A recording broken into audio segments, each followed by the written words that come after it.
Irmãos, é uma alegria muito grande estar aqui novamente para falar da palavra de Deus, compartilhar do que Ele tem revelado para o seu povo em todas as épocas. Então, vamos abrir a palavra de Deus em Colossenses 3, versículos 18 a 19. Os irmãos só perdoem se eu enroscar de vez em quando, que a garganta não está tão boa, mas vamos seguir.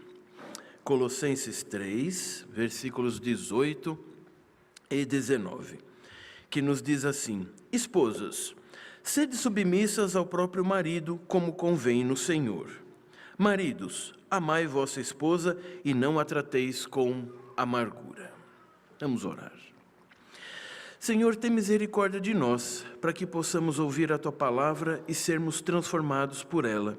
Ajuda a nossa mente para compreender e ajuda o nosso coração para sentir.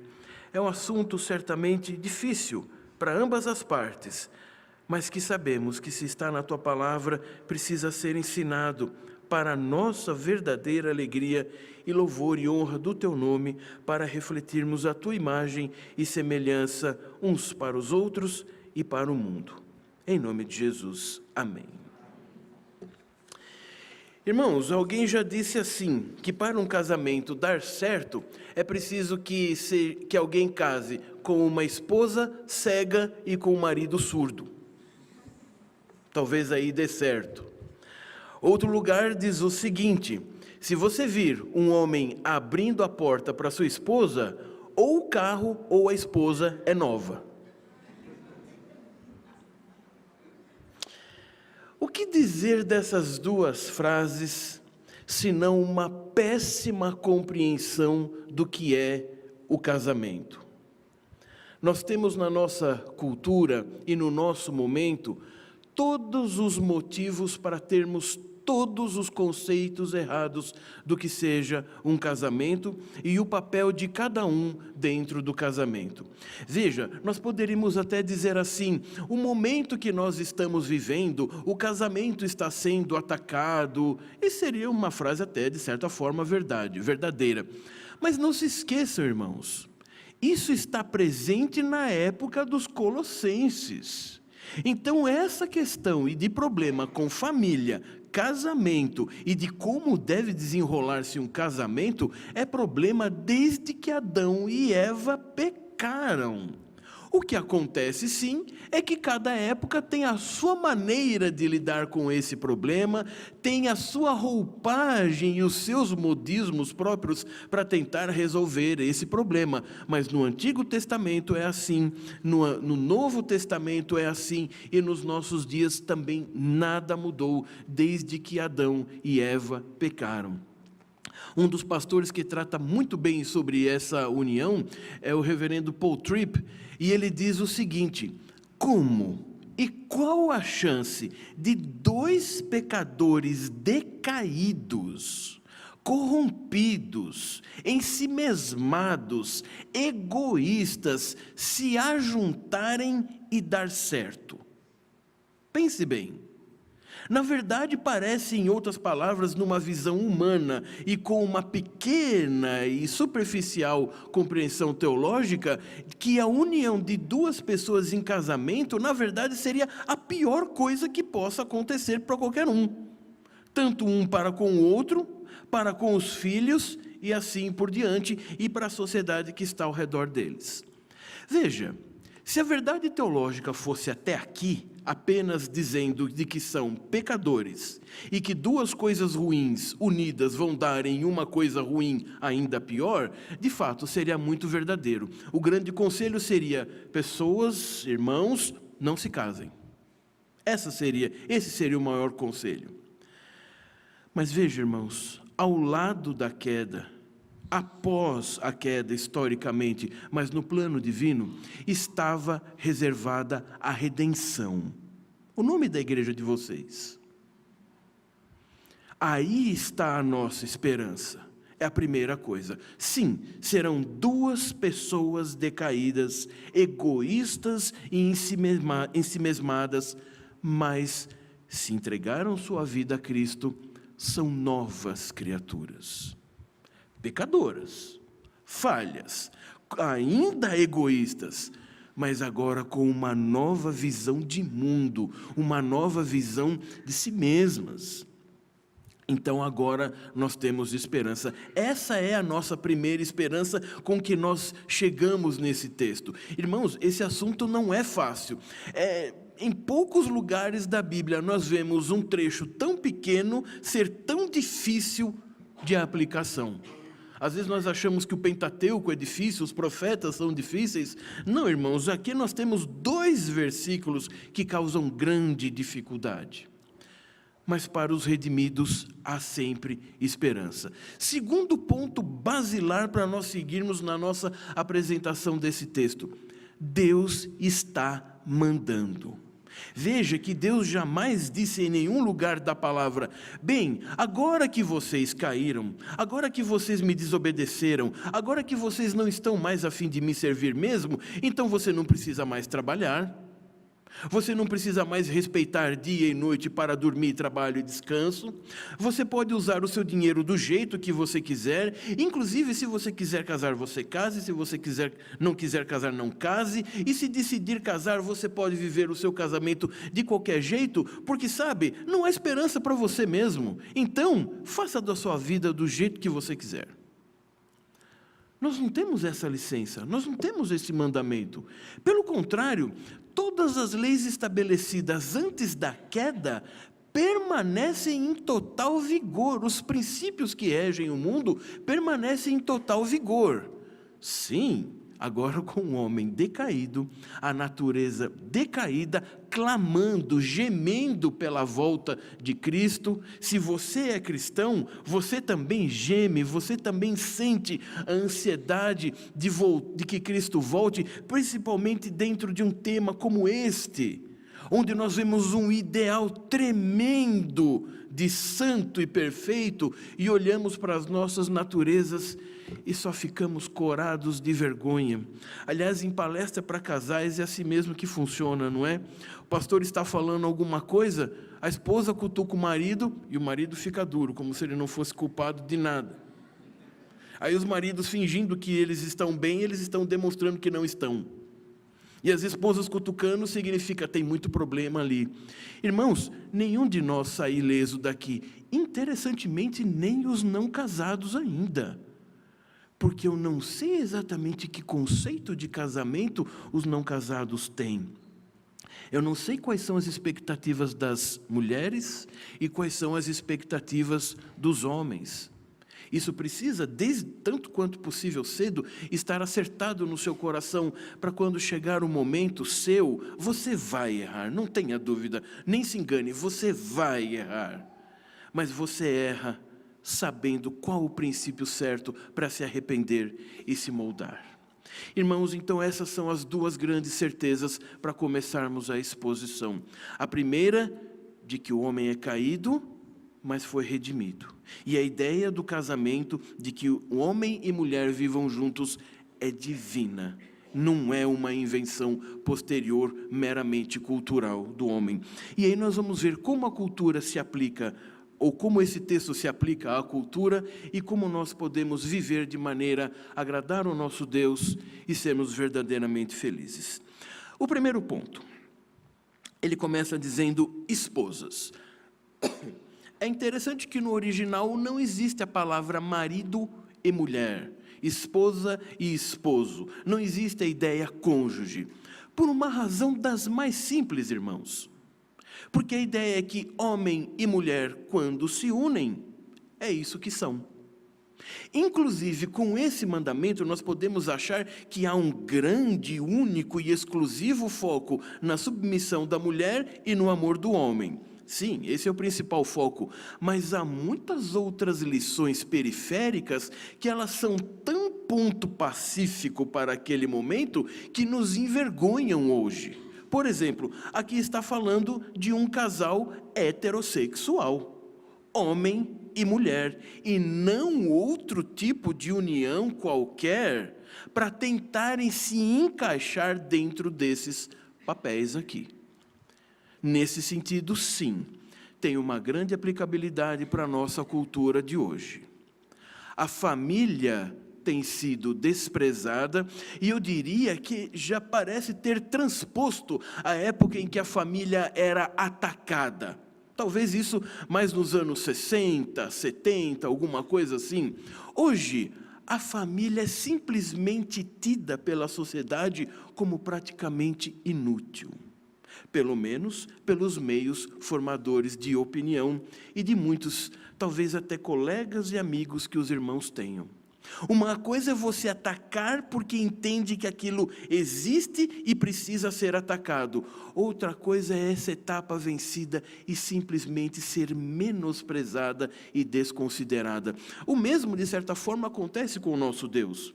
Houve época em que nos meios acadêmicos e culturais, Cristo, Deus, era totalmente atacado e buscava se provar totalmente que ele não existia. Essa época foi vencida pela sociedade, esgotaram-se os esforços, não conseguiram. Em que época nós estamos? Do simples assumir que ele não existe mesmo. Quando muito, é uma força, é uma energia que cada religião, cada pessoa atribui um nome a ele. Veja, irmãos, como é muito pior. Quando você tem um inimigo, você tem o foco naquele inimigo para lutar com ele. Quando você o desconsidera completamente, isso perde muito a força. Alguém já disse assim: pior do que ser odiado por alguém é ser desprezado por alguém, porque no ódio, no pior dos casos, você ainda é o foco daquela pessoa, não é? No desprezo, tanto faz se você existe ou não. Irmãos, a família está nessa situação na nossa sociedade. Esse texto, sem sequer ser exposto, ele já é uma afronta aos valores humanos da nossa época. E talvez, uma afronta até para o seu próprio coração cristão, que já conhece a palavra de Deus, conhece esse texto, mas às vezes se desvia dele por várias razões. Esposas, sede submissas ao seu próprio marido. Então, a palavra original é mulher. Se está em uma relação de família, e é o que nós estamos vendo, se você observar no contexto que se segue, é de um casal que está unido. Então, essa mulher agora está no papel de esposa. Pede submissão, interessantemente, ao seu próprio marido. As palavras que estão no texto bíblico não estão lá à toa.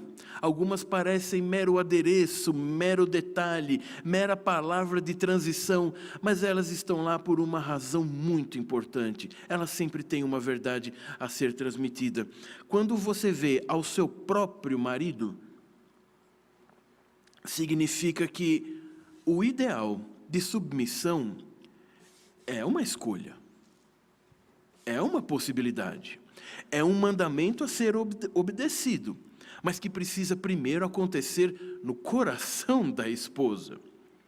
E muitas vezes, por culpa do marido, às vezes, é verdade, nós vamos chegar lá, não existe esse desejo de submissão no coração da esposa, pelo menos não ao seu próprio marido.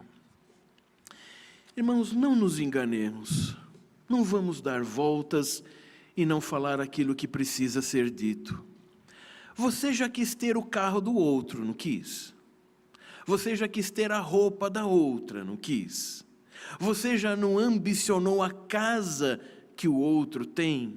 O status, ter passado naquele concurso que o outro passou, que quase nem estudou e você estudou muito, nem passou? Em outras palavras, você não quer, em dados momentos de sua vida, justamente o que é do outro? Por que nos enganar que em dados momentos, principalmente nos críticos e nos de pressão, você não vai querer o marido da outra? Ou se não é o marido de outra, um homem disponível. Quantas aqui no coração já não pensaram: acho que eu errei a escolha. Tivesse casado com fulano, tivesse feito assim. Ou então, por que o meu marido não é que nem aquele homem? Olha lá, mais dedicado à igreja, mais sábio, mais manso, mais proativo. Por que ele não é daquele jeito? Nós temos todas as razões humanas para desejarmos o que nós não temos e julgar que o que é fora é melhor. Os irmãos já viram isso em algum lugar? Bem no comecinho das coisas? Adão e Eva tinham o paraíso inteiro, o jardim inteiro, todas as frutas para eles sem agrotóxico. Por natureza não tinha nada mais orgânico do que aquilo. Qual eles quiseram, irmãos?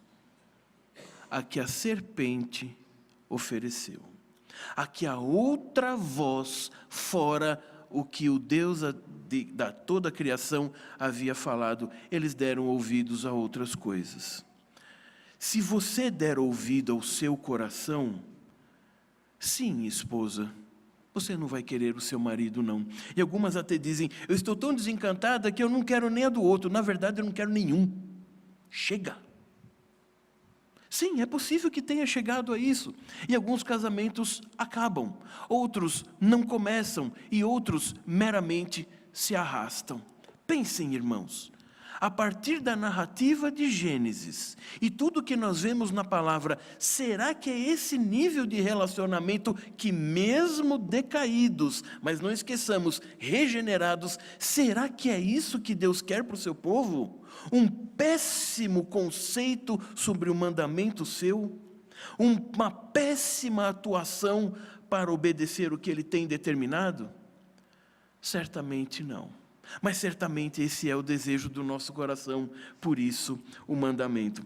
Mas agora que temos focado que é uma mulher, na condição de esposa, focando no seu próprio esposo, e interessante, não tem nenhum outro elemento que diga como é esse esposo, simples pelo fato de ser esposo, é preciso submissão.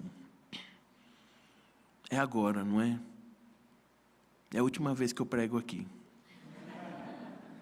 Depois, mais à frente, ainda vou falar que a Bíblia tem erros, aí é que eu não volto mais mesmo. Irmãos, como pode ser submissão? Pela história da queda, a mulher já está numa situação bastante difícil pelo que fez. E o homem também, cada um está na sua dificuldade. Como falar para ser submissa numa situação difícil? Se por natureza nenhum de nós, nem homem nem mulher, quer ser submisso a nada. Pense, uma das grandes dificuldades da sua vida cristã não é ser submisso a Deus, seja você homem, mulher, casado ou descasado, moço, moça, criança.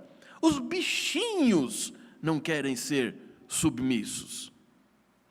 Eu tenho um gatinho que ele está fazendo alguma coisa errada e muito interessantemente, por alguma razão, ele sabe que está errada. Eu digo, Mike, ele some. Ele já sabe que está errado. Ele não entende o valor moral. Eu não preciso dizer para ele, Mike, é isso que você quer? É isso que Deus, é para isso que Deus fez você? Você não quer ser um gato que glorifique a Deus? Saia daí, Mike. Não, irmãos, eu não preciso dizer isso. Basta dizer, Mike. Ele sabe, ele foge. Porque ele sabe que está fazendo alguma coisa que não é para fazer. Toda a criação está em rebeldia, irmãos. É preciso que esse contexto seja muito bem firmado nas nossas mentes para você saber que toda a criação está em rebeldia. Então a única esperança dessa rebeldia é o Redentor, é o Salvador, é Cristo. E a ideia de submissão que nos vem à mente para homem e para mulheres, talvez nas mulheres doam mais, porque é algo dito especificamente a elas, que elas se anularão e elas terão que simplesmente receber ordens. Se você deu sorte de casar com alguém bonzinho, bem, você terá boas ordens para obedecer. Se você casou com um crápula ou com alguém que é muito mau, então você terá péssimas ordens a obedecer. Não, irmãs, não é isto. O que está sendo proposto, o que está sendo mandado, não é uma submissão e obediência cega ao marido, longe disso. Tanto que em vários textos da palavra de Deus, mesmo fora da questão do casamento, nós vemos um chamado a sermos obedientes às autoridades, por exemplo. E muito parecido com o que lemos em Pedro, para quem quer ter uma vida boa, que tenha obediência a Deus, é dito, para você ter uma vida boa, obedeça às suas autoridades. E não disse que se são autoridades justas ou não. Você deve obedecer à autoridade e buscar a justiça. Mas se essa autoridade te disser, negue a Cristo, o que estamos cheios de exemplos no Novo Testamento, e até dos profetas, o que eles fizeram? Não negaram, porque a autoridade só tem autoridade enquanto ela não fere nenhum princípio de Deus. Então, irmãs, para ânimo e para consolo, não é uma obediência irrestrita. Na verdade, essa ideia de submissão, quando você observa o real significado da palavra, significa alguém que busca, veja, não é nem forçado, busca seguir orientações de um líder para um objetivo em comum. Olha que interessante isso. Parece que muda bastante de figura a questão da mera e simples obediência quase que escravagista. É alguém que deseja, busca obedecer um líder estabelecido, mas que não é Deus, não é irrestrito, é um líder, para um objetivo em comum. Em outras palavras, a que conclusão nós chegamos a respeito da mulher, submissão e até do casamento? O casamento tem de glorificar a Deus. Este é o objetivo em comum. Esposas, moças, mulheres, por que seguir o líder? Para que aquele seguir glorifique a Deus. Bem, agora vamos dizer dos líderes, não é? É muito difícil seguir quem não está liderando corretamente, mas não disse que não se deva seguir. Aos líderes tem uma coisa muito importante. Mas antes vamos para o finalzinho do versículo, que nos fala bastante da própria união de Cristo com a igreja. Submissas ao próprio marido como convém no Senhor. O que significa isso? Como convém no Senhor? A ideia de conveniência é um pouco diferente da ideia que nós temos modernamente, não é? De se uma coisa é conveniente, então vamos fazer. Mas o que acontece é que pode ser tremendamente conveniente para algum e totalmente não conveniente para outra pessoa, dependendo dos valores de cada um. E isso não era diferente no Novo Testamento. Por isso, veja, esposa e esposo, homens e mulheres, jovens e jovens. Não é para agradar a esposa, em primeiro lugar.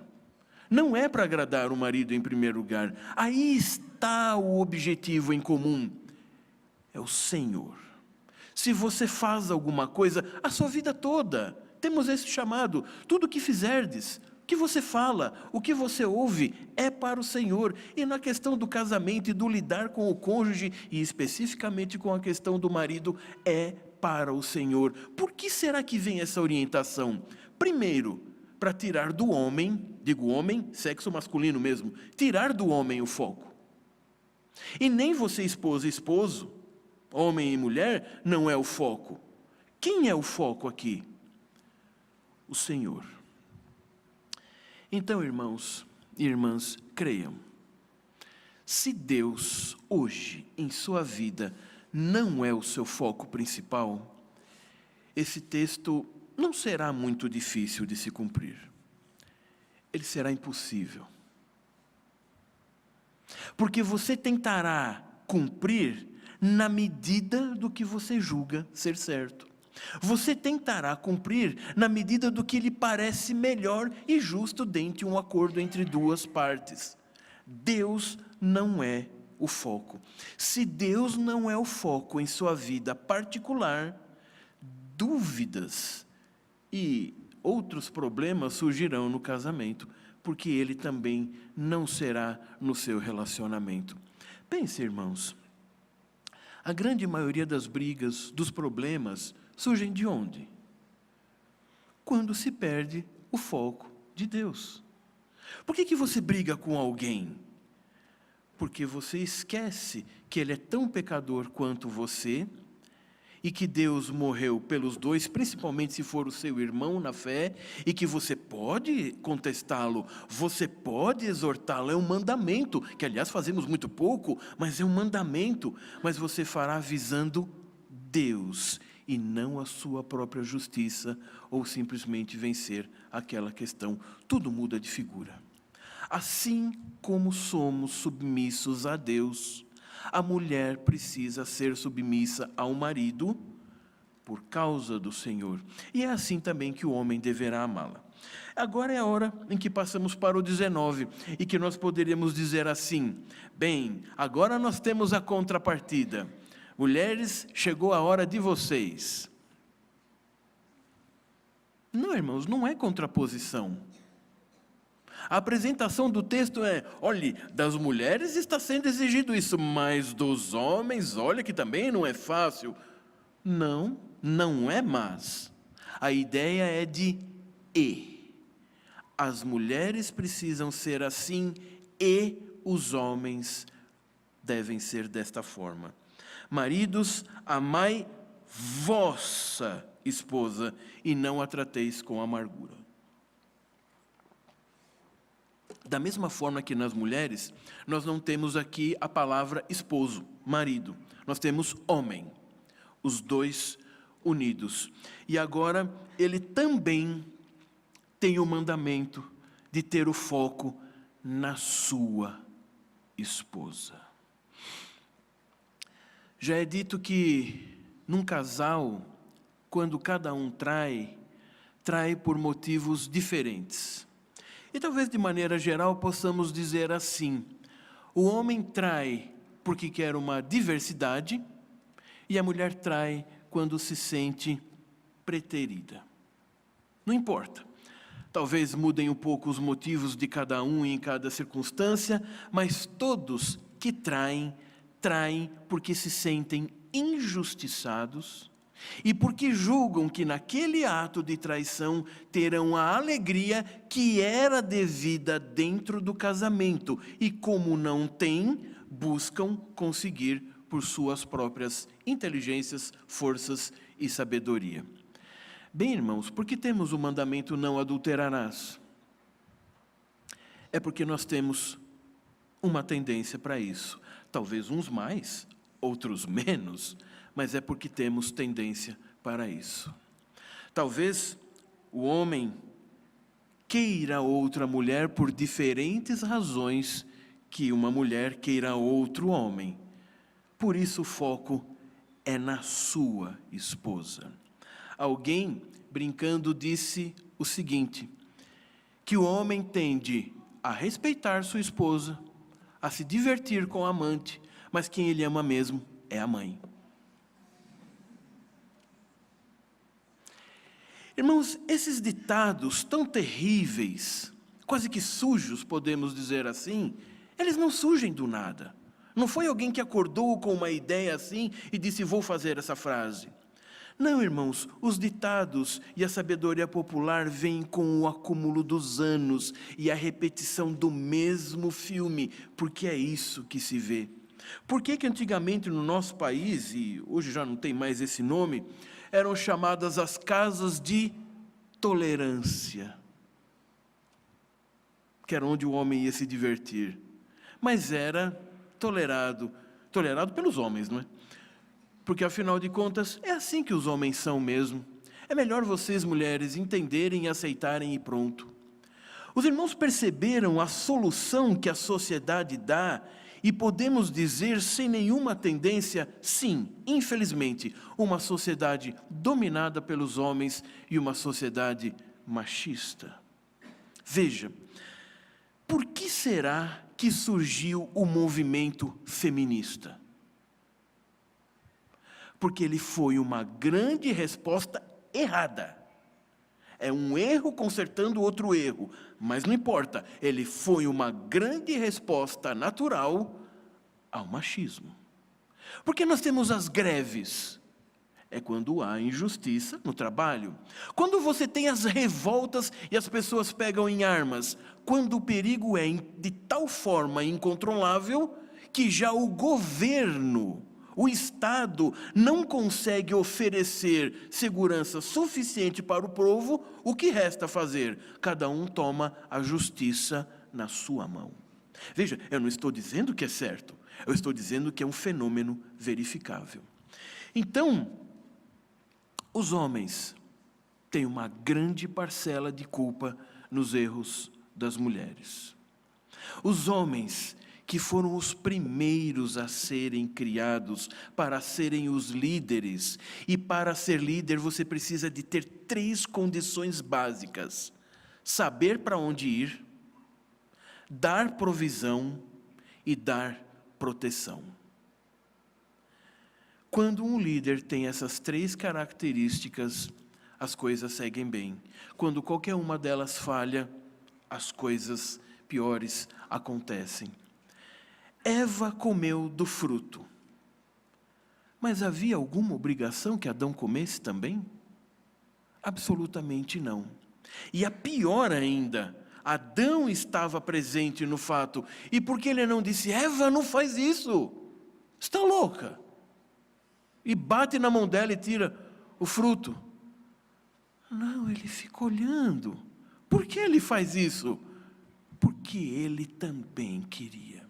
Naquele momento Deus, achamos que é da nosso momento pós-modernismo, naquele momento Deus foi simplesmente desconsiderado. A mentira falou mais alto porque atendeu uma suposta necessidade e desejo do coração. E eu vejo alguém cair, mais desculpado, então eu estou em cair também. Se as coisas não vão bem em casa, se a mulher não tem a menor vontade de ser submissa, sim, ela tem uma parcela de culpa, mas o homem certamente não está sendo o líder que precisava.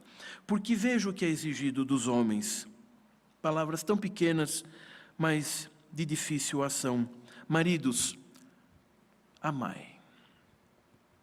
Se lá em cima diz como é no Senhor, esse amar para os homens também precisa ser como Cristo amou a igreja. E como Cristo amou a igreja? Até onde ele amou? Os irmãos sabem, você é fruto dessa bênção. Até onde ele amou a igreja? Até a sua morte. E os homens estão tão prontos a morrer por suas esposas. Que jovem, que recém-casado nunca pensou assim: um dia se um ladrão vier pegar a bolsa da minha esposa, ele vai ver comigo, eu me ponho na frente e defendo mesmo. Se alguém vier mexer com a minha família, vai ver com quem que ele está mexendo e aprender que com a minha família não se mexe. Está pronto a morrer. Este tipo de morte heróica, esse tipo de morte hollywoodiana, esse tipo de morte onde você não morre nada, mas que você ainda sai como herói louvado. Querem ver um jeito de amar a sua esposa até a morte? Lave louça.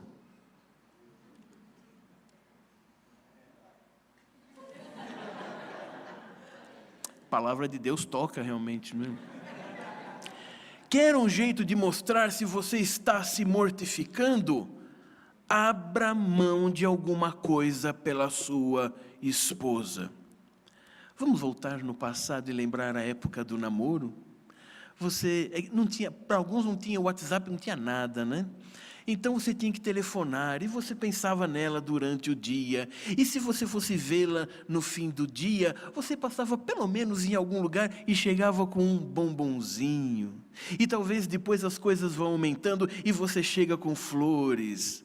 E que maravilha, você volta para sua casa e ela volta para dela. Mamãe lava a sua roupa. Mamãe fez o seu jantar. E por outro lado, talvez ela, como mulher, faça na casa dela, ou talvez tenha a mãe que ainda faça para ela. Então você olha aquilo e diz: não tem como dar errado. Olhe que casal perfeito e suave. E então vem o casamento e você percebe que um casamento não se sustenta com bombons. Na verdade, o bombom vira uma fuga dentro do casamento. E você percebe que o cuidado com a esposa, agora digo especificamente aos homens, o cuidado com a sua esposa, simplesmente assim como Deus em sua vida, se desvaneceu. A sua esposa passa a ser a sua empregada, a sua esposa passa a ser a sua mãe. De novo, você só não chupa o dedo na frente dela. A sua esposa deixa de ser, às vezes, considerada como um ser humano e passa a ser considerada como um bichinho a ser cuidado. A ideia de amor aqui, irmãos, assim como na submissão significava querer obedecer alguém para atingir um objetivo em comum, o abster-se, o amar a esposa, significa mortificar-me, abrir mão dos meus desejos. Veja, não é abrir mão de obedecer a Deus, isso nunca, mas é abrir mão dos meus desejos para que as necessidades e a alegria dela seja conseguida. Homens, vocês têm feito isso? Aqueles que ainda não casaram, estão dispostos a fazer isso no casamento? Veja como segue mais. A coisa é muito entranhada. Não venha com flores se você não lavou a louça. Não venha com beijinho se você gastou mais tempo fazendo carinho no gato. Não venha querendo conseguir alguma coisa que você não semeou nada durante o dia, semana, meses e anos a fio. Porque sabe, homens, se vocês não amarem a sua esposa, ninguém fica no zero. Eu não amo, eu apenas, reverendo, respeito e considero. Agora eu já entrei nessa e sou crente, eu não posso sair, a menos que ela morra. Então eu estou tentando fazer o melhor, sabe? Não, você não está no zero. Olha onde você está. Não a trateis com amargura. Não, reverendo, isso eu não faço. O senhor fique tranquilo.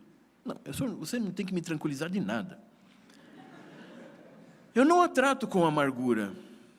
É porque talvez você esteja entendendo que amargura aqui é espizinhar, é menosprezar, é ter atitudes realmente de destruição para com a esposa, de maneira óbvia e clara.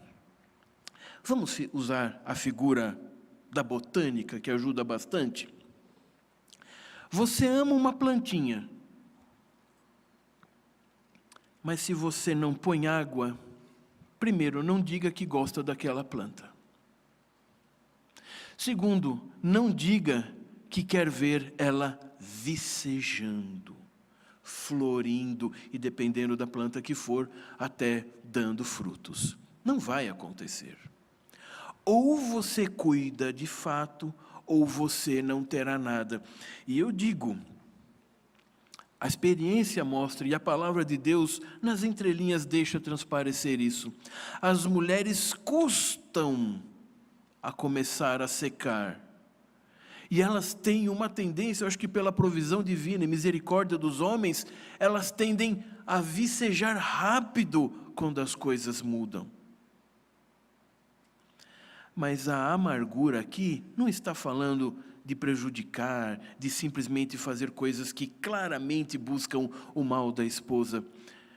O simples fato de não amá-la é suficiente amargura, porque na decorrência desse não amor não exercitado, é nisso que vai chegar mesmo.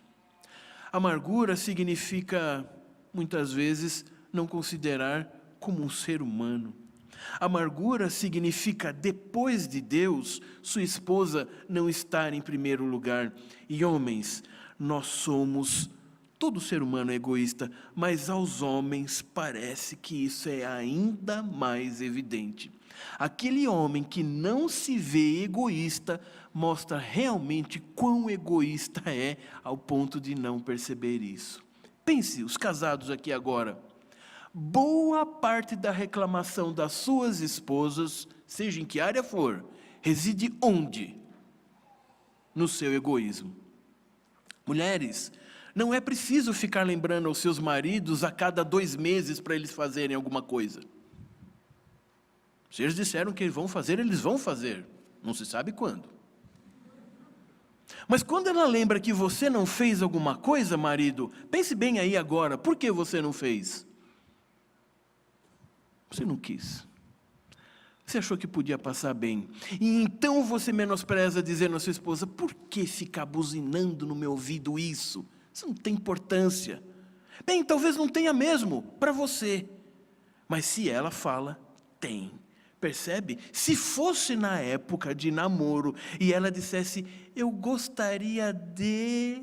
Você já até adivinharia a palavra, de tanto que conhece ela. E as mulheres amam ser adivinhadas, não é?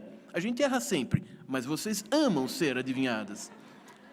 Ele completaria a palavra de tanto que ele a absorveu, ele a sugou, ele já quase entende. Tá, ela, em um dia seguinte aquilo estava pronto ou conseguido.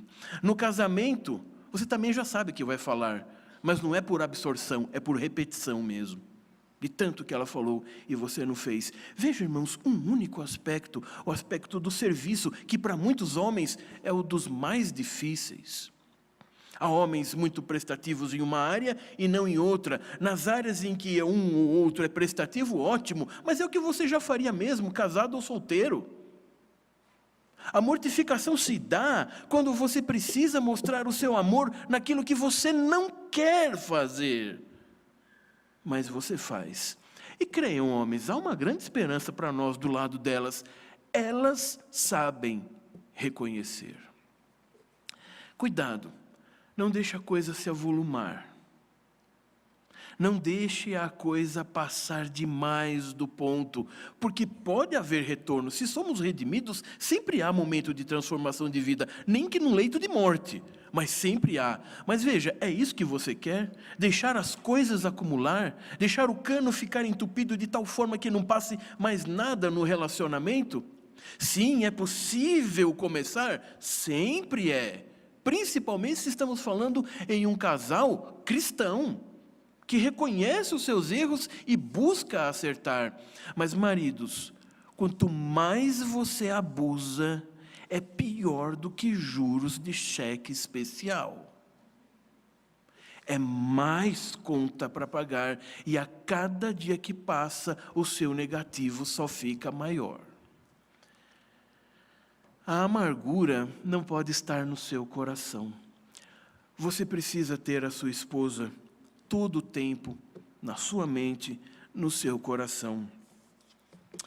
Ah, reverendo, mas aí vai ser forçado. E daí? Ah, reverendo, mas aí vai ser teatro. E daí? Quem diz que você faz tudo com pureza de objetivo e com perfeição? Porque a Bíblia nos diz, orai sem cessar. Porque vai ter aquele dia que você nem se lembra. Começa daí. Ou então, você está muito bravinho com Deus e você diz, não vou falar com Ele hoje, não vou. Como se Ele saísse perdendo. Ele fosse arranhado na sua santidade e soberania pela sua não oração.